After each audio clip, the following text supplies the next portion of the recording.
รัฐทีวีถ่ายหน่อยคุณปั๊บ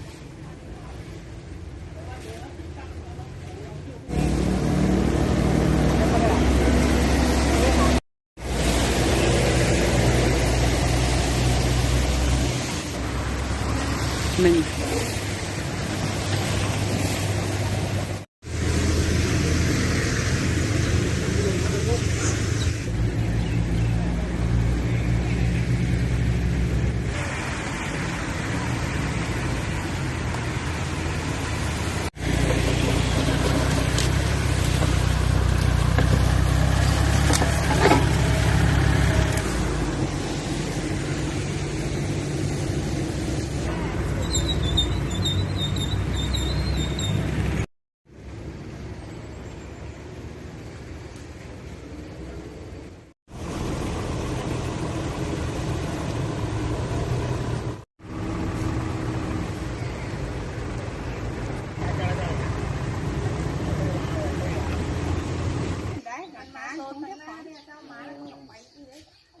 เบิ้งกับรังนอก บะเกยcắm trà nó cắm trà ถ้าว่าถ้าแบบมีกำแพงมันมีส้มไหน แล้วมันก็มี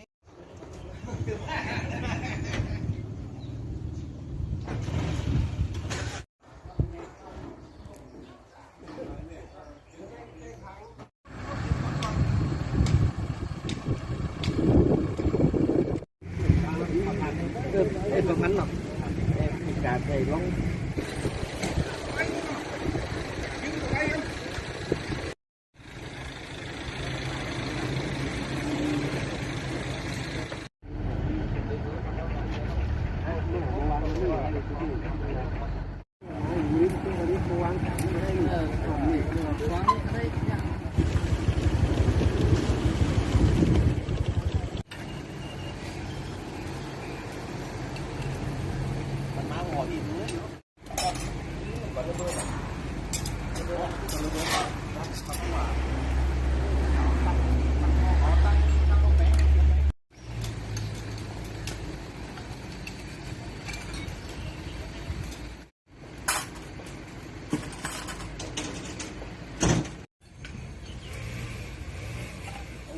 ผมว่ายังเก่าเลย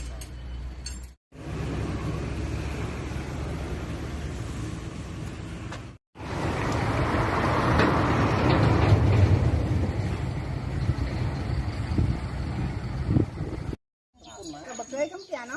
cắm trà ถ้าว่าถ้าแบบมีกำแพงมันมีส้มไหน แล้วมัน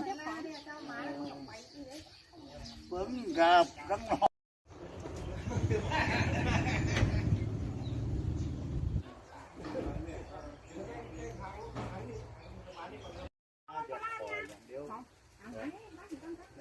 เดี๋ยวป้องกัน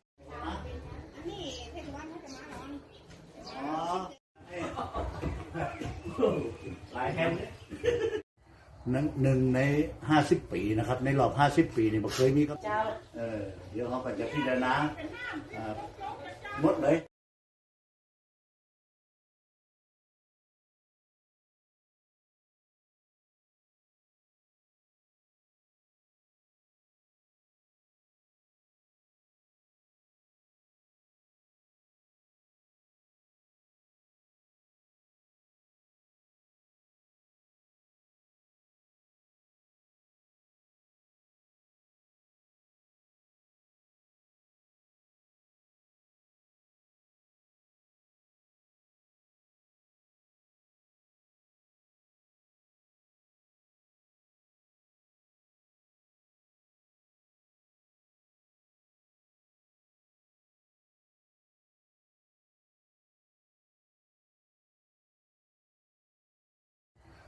หนึ่งใน